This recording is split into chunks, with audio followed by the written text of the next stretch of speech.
की कोशिश करते हैं कि एचडीएफसी बैंक जब 5% टूटा है तो क्या अब यहाँ पे एक लोअर लेवल पे बाइंग के बारे में भी सोचा जा सकता है क्या, क्योंकि स्टॉक पे निश्चित तौर पे रिजल्ट का रिएक्शन तो देखने को मिल रहा है। गौरांग सर से एक बार समझते हैं कि क्या करना चाहिए स्टॉक के अंदर। गौरांग सर, क्या राय आपकी एचडीएफसी बैंक के ऊपर? निश्चित तौर पे नतीजे तो सर कमजोर रहे थे, स्टॉक टूटा भी है, लेकिन 5% टूट जाएगा इतनी ज्यादा तो उम्मीद नहीं थी। विकास जी, जैसे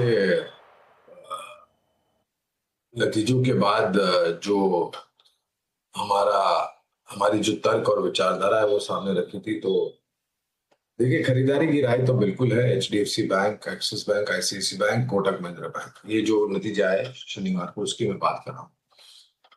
अब दिक्कत यह है कि आज जो प्रतिक्रिया हम देख रहे हैं वो शनिवार को आंकड़ा है उसके पश्चात देख रहे हैं, और बाजार में भी दबाव और शायद थोड़ी बहुत बिकवाली का दबाव के चपेट में आ गया है स्टॉक, एचडीएफसी बैंक और axis bank, Kotak Mahindra bank भी। लेकिन अगर आपकी लंबी अवधि की विचारधारा है तो जैसे मैंने टिप्पणी करी, देखिए विकास जी, एक ऐसा होता है कि किसी भी क्षेत्र की किसी भी कंपनी में एक या दो तिमाही में कुछ कारणों को लेकर के राष्ट्रीय स्तर पर और अंतर्राष्ट्रीय स्तर पर दबाव आ सकता है। ऐसा नहीं है कि आपको 12-15% की रन रेट से तिमाही दर तिमाही हर एक क्षेत्र की हर एक कंपनी आपको आगे बढ़ती हुई है। कुछ दिक्कतें होती है।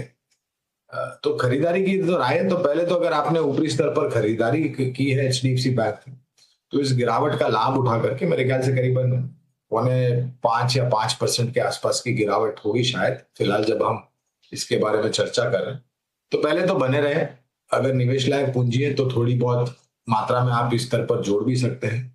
और अगर आपको नया निवेश करना था और अगर आपने वो पहला जो गिरावट आई थी करीबन 725-730 की, वो चूक गए, तो इस स्तर का लाभ उठा करके थोड़ा बहुत निवेश कीजिए, और अगर गिरावट थोड़ी बहुत और बढ़ती है तो वहां पर और जोड़ सकते हैं। लेकिन एक तिमाही के नतीजों को देख करके लंबी अवधि की जो विचारधारा है और निवेश है सक्षम और मजबूत कंपनियों में, उसमें बहुत बड़ा परिवर्तन आपको नहीं करना चाहिए। बिल्कुल।